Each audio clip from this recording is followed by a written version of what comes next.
Hi everyone. Qalampir.uz organized an interview with UK Ambassador to Uzbekistan, Mr. Tim Turlow. Now we will bring this interview to your attention. Hello, dear Ambassador. Good morning. Good morning. Thank you for accepting our proposal to hold this meeting. We are so happy to be here with you, and it's such an honor for us to hold this interview. Thank you, and to you and your audience in Qalampir.uz as well. It's taken a long time, and the fault has been mine, but it's good to be talking to you this morning. That's okay, thank you.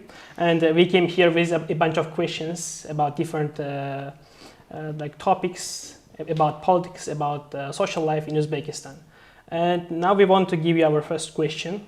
What do you think? How has the international image of Uzbekistan changed in the last 5 years from your perspective? I better talk about my own country, I think. And Yes, that's better. I think, if I'm honest, not large numbers of people know where Uzbekistan is. When I told my friends and my family that I was going to Uzbekistan, almost everyone had to look it up on the map. And I think that it suffers a little bit from being a long way away, and it suffered until 2016 with an image which was not an image that any country wants, an image of poor human rights and of a closed autocratic society. And I think that has changed enormously. It is changing enormously since 2016. And I think lots of things have contributed to that. I think, first of all, a government and a president who set out to build closer relationships with your neighbours, with your closest partners, but also with a whole host of other international states and actors, and to open your borders and your business to us, to the world. And I think that is making huge strides to transforming Uzbekistan's image. And you're seeing that, I am seeing that in Britain by little things like television coverage. We've had, I think in the last 2 years, 3 different programs about the Silk Road, about the history of this part of the world, showing people what is wonderful about this country. But also an increasing business interest in the opportunities that exist for trade and for investment with Uzbekistan. And indeed, we've opened up our own markets to Uzbek business through our equivalent of the GSP, but also through tourism and through cultural exchange. And I think we have worked hard here to help to develop your creative industries through the work of the British Council. But also we're seeing increasing numbers of tourists coming here. And I think that can only continue for as long as the reform process continues, that the traditional Uzbek welcome is offered to the whole world. So it is a really important progress. Thank you. Now let's focus on international events. We know that the United Kingdom is supporting Ukraine side in Ukraine-Russian war. And my question is that the war in Ukraine and Uzbekistan's position on it, how this can affect the relations between United Kingdom and Uzbekistan? The first thing is that we understand that Uzbekistan has had traditionally strong relationships with Russia, your first or second trading partner. There are large numbers of Uzbek people working in Russia and continuing to work in Russia. And the financial relationships are strong as well, but also with Ukraine. And that position of neutrality has been at the heart of Uzbekistan's foreign policy. We understand that, we respect that. But I think as the war continues, Russia's actions are testing that neutrality very strongly. I think that both in terms of particularly President Putin, but rhetoric about sort of the expansionist trying to recreate a former Soviet Union, its threats to look beyond Ukraine. But also, I think, in Russia's actions during the war, the atrocities, the attacks on civilian infrastructure, the forced filtration of Ukrainian nationals away, the war crimes, the threats, not particularly subtle, to use nuclear weapons. All of these will, I'm sure, be worrying, deeply worrying, to an Uzbek government, and will be sorely testing that position of neutrality. Thank you. You know, in the last years, Uzbekistan trying to restore the economy in Afghanistan, and our government trying to stabilize the situation in the country. And also we are implementing some Trans-Afghan railway in this country. And how can the United Kingdom assess the situation in Afghanistan and Uzbekistan's efforts to restore the economy and social life in Afghanistan? Are the approaches of two countries the same? I think Uzbekistan is always going to have a slightly different perspective on Afghanistan because you are Afghanistan's neighbour. You have, in the not too distant past, had to deal at first hand with a Taliban administration in Kabul whose actions were adversarial, who was harbouring and supporting terrorist movements in Afghanistan, but which were targeted here. You don't want a repetition of that. So I think the Uzbek policy of supporting, on the one hand, the humanitarian and economic development of the people of Afghanistan, but also building pragmatic relationships with a Taliban administration, both in Kabul and also in the part of Afghanistan that borders Uzbekistan. Those are sensible, pragmatic, welcome policies. The humanitarian objective we very much share. The United Kingdom, in the course of this year, has given £286 million, so that's probably about $350 million in humanitarian support to Afghanistan, and we will continue to do that. Continue to explore how better we collectively can provide economic support to the people of Afghanistan, not to the regime itself, but to the people. And we're having to think creatively and imaginatively about how we do that. And in that, we look to work very closely with partners, which of course includes the United Nations. But it also includes bilateral partners. So we do work very closely with Uzbekistan on our understanding, your understanding of the situation there, which is getting terrible. I mean, I think, first of all, Taliban control over the country is getting less, the security situation is getting worse, but most of all, I think the humanitarian situation is disastrous in Afghanistan. I think recent United Nations data are telling us that nearly half the population lack basic food supplies, with a government that is, a regime that is unable to provide security or economic support. So this is a critical time and we need to work together. Thank you. And we know some time ago in UK, a new Prime Minister was appointed, Mr. Rishi Sunak. And my question is that what new chapters can we expect in relations between Uzbekistan and UK during the time of Mr. Rishi Sunak? Yeah. Thank you. We've had 3 Prime Ministers this year, yes, which is one of the, it's been a difficult time. And it's one of the prices you occasionally have to pay for having a true democracy. I hope we will now have a period of stability until the next elections at the end of 2024, beginning of 2025. I don't think the course of our relationship is going to change very much because we have a new Prime Minister.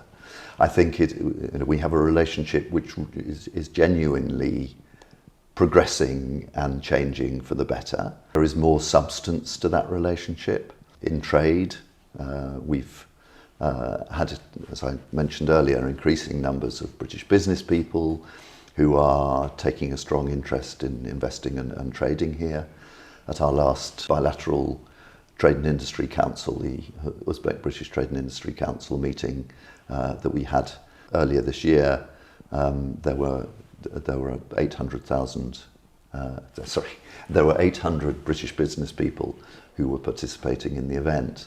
We're about to have our this year's annual meeting later this month, and I think again we'll see a strong commitment to working in the business sector. The political relationship is as good as it has ever been.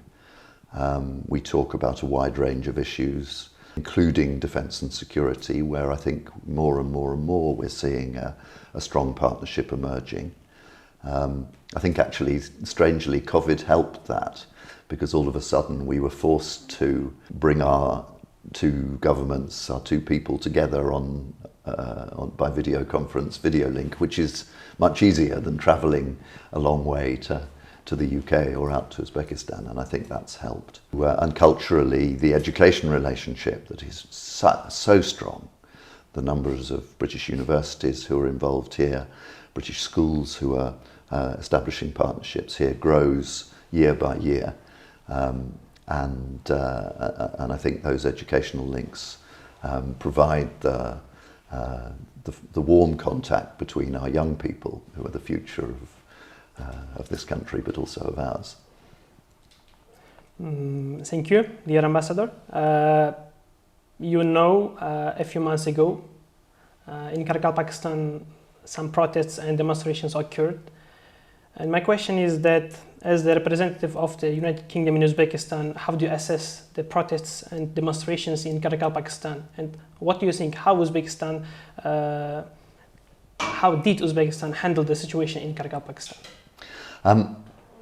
It's difficult for me, obviously, as a British person, to assess that. I think I've visited Karachi, Pakistan only once, and I'm looking forward to being able to go back, because I loved Nukus. We travelled up to the Aral Sea as well, but I think I haven't got under the surface of Karachi, Pakistan yet. So I think it would be wrong of me to comment in great depth.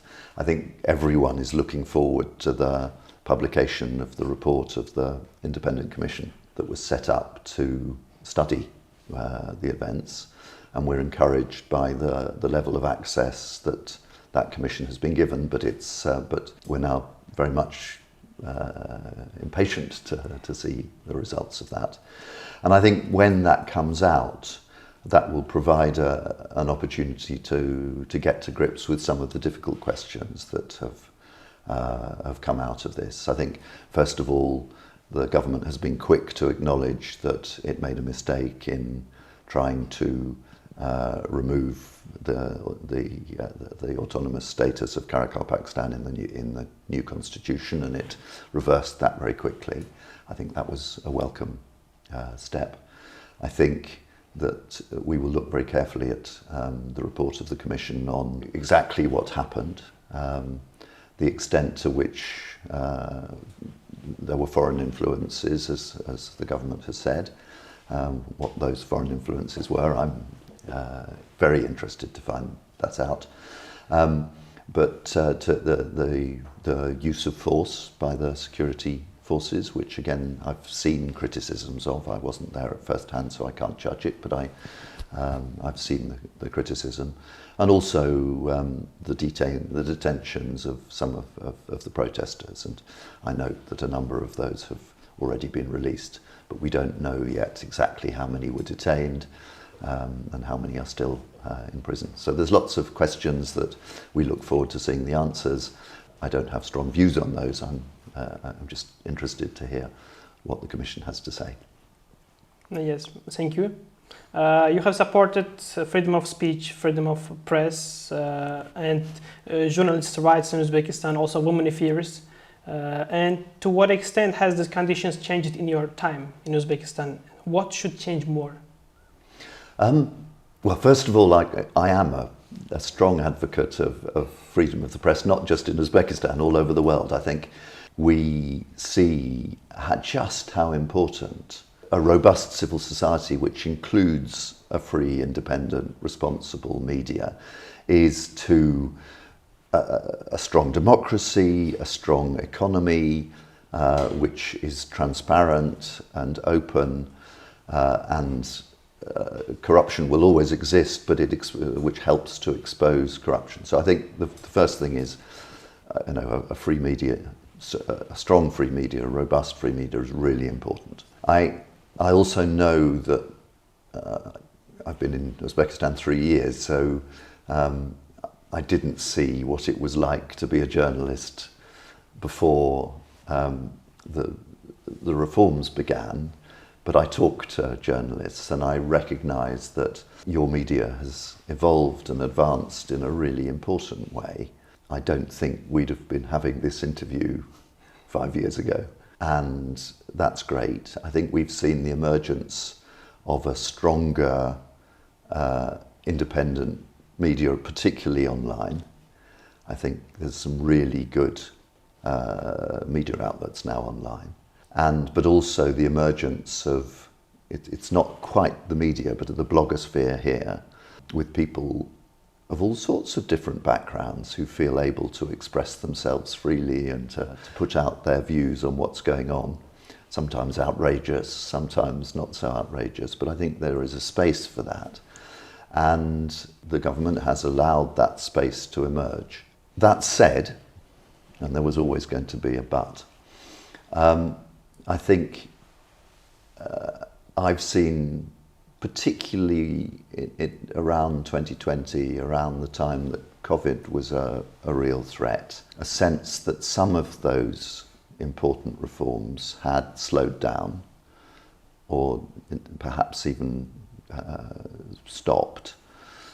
And important things like the attacks, both physical and online, on independent journalists and bloggers, including some quite nasty, brutal assaults on journalists. The closure by the security services, partial closure generally, but of some of the social media outlets, which mercifully have been reversed, but that was not something I think we were expecting of the new Uzbekistan, and I'm pleased that those have been reversed.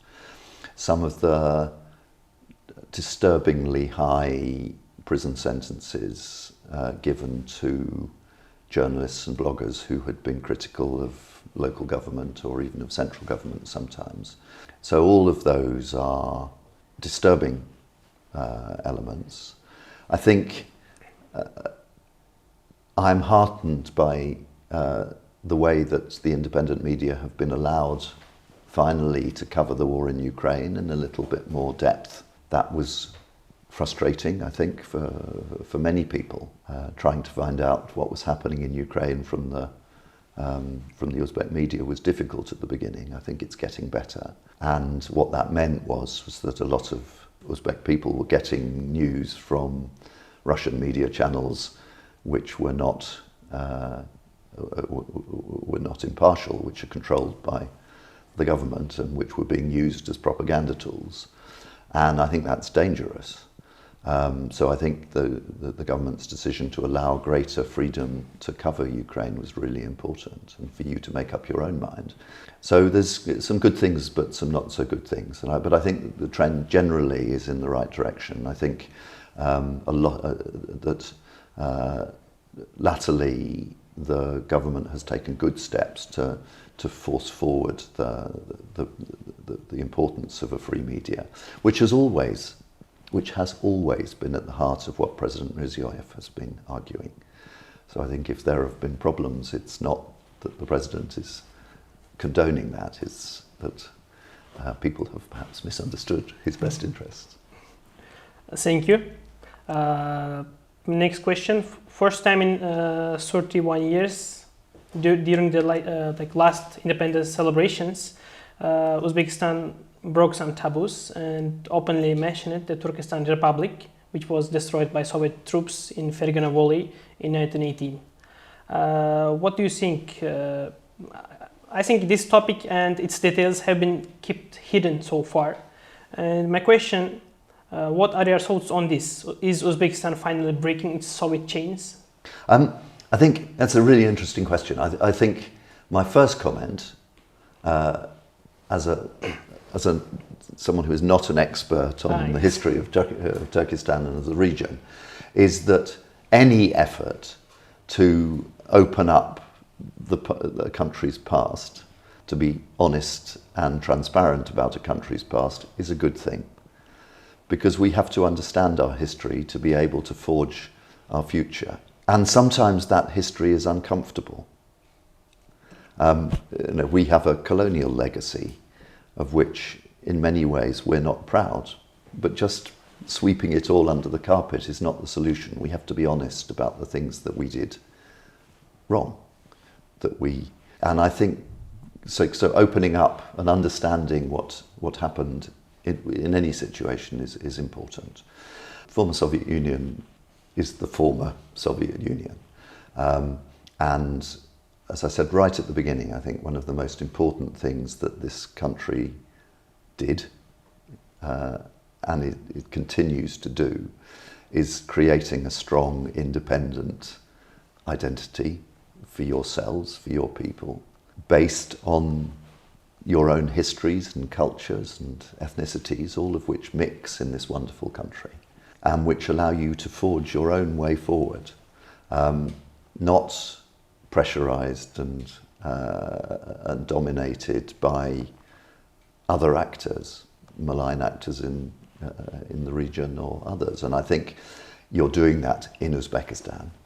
You're doing that by building a strong, resilient Central Asia, alongside your partners in Kyrgyzstan, in Kazakhstan, in Turkmenistan, in Tajikistan. But I think Uzbekistan is physically at the heart of Central Asia, and Uzbekistan has been at the heart also of attempts to forge a closer, more stable region. And that's a good thing. We're a long way away, and we're never going to be your most important international partner, but we very much want to be a strong, supportive partner for the new Uzbekistan. Thank you. One more question we have. A few days ago in Samarkand, the summit of Organization of Turkic States was held. Different leaders from different countries, which are the member states of the organization, participated in the summit and made some agreements and documents. How the United Kingdom can assess the operation of this organization? Because we know from the history that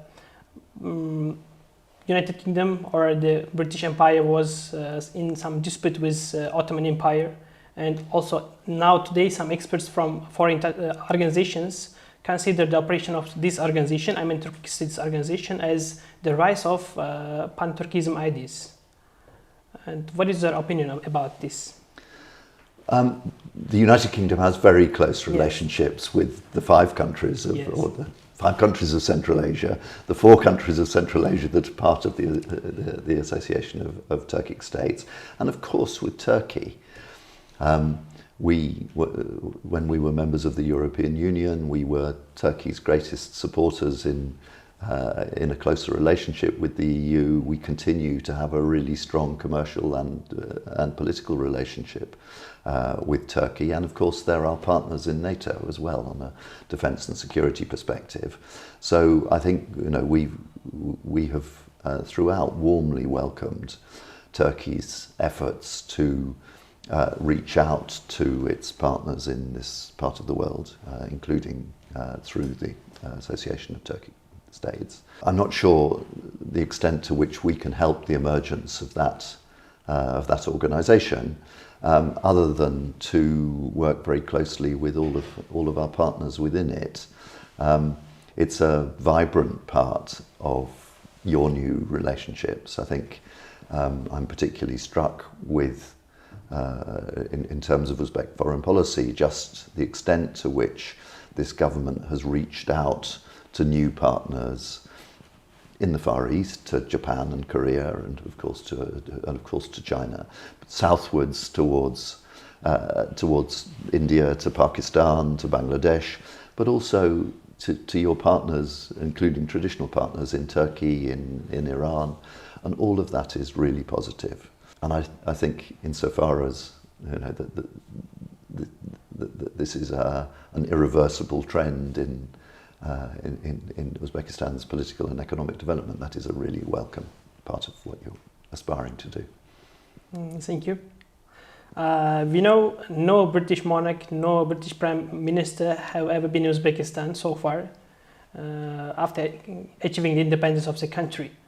Can we expect the official visit of the King of the United Kingdom, Charles, or the Prime Minister Rishi Sunak to Uzbekistan as the symbol of coordinating the relations between two countries? I very much hope so, one day. I don't know when it will come. We would love to see the Prime Minister or the King here, or another member of the royal family. It's a long time.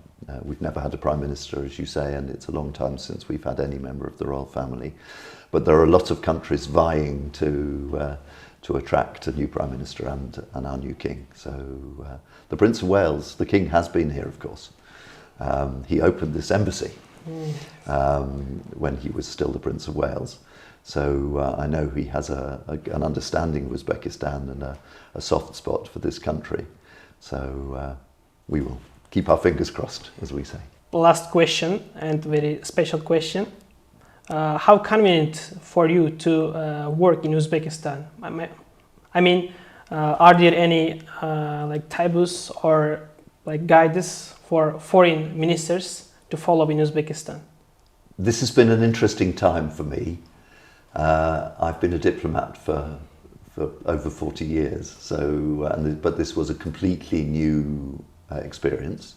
I'd never worked in Asia before, not living in Asia. I'd never worked in countries of the former Soviet Union before, so I didn't quite know what to expect. And I think what I found, first of all, was that I wish I hadn't had to work in Uzbekistan during COVID, which of course made it much more difficult to travel and to meet people. And I hate online meetings. They're sometimes necessary and we have achieved a lot with them, but I don't enjoy them. So it's nice to be face to face again.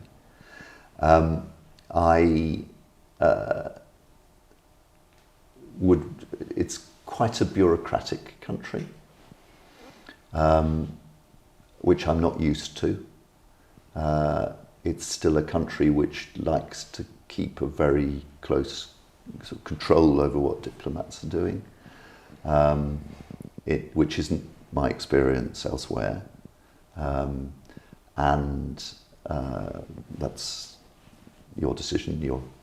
We're deeply suspicious people, I'm sure. So, but generally speaking, I think that we are here because we want to support a reform process, and making it difficult to do that, or more difficult to do that, is sometimes not always productive.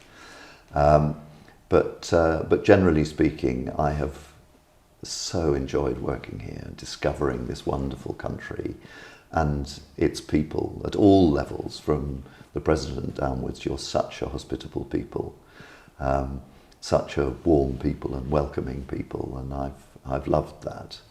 And it is a pretty special country to discover and explore. So COVID for me was really frustrating because I haven't been able to see as much of the region as I would have liked. Thank you, dear Ambassador, for your answers. It was an amazing interview with you. And we will invite you to our editorial office, and we want you to be our special guest at Qalampir.uz editorial office. Thank you. I'd love to visit. And thank you for a good interview. Good questions.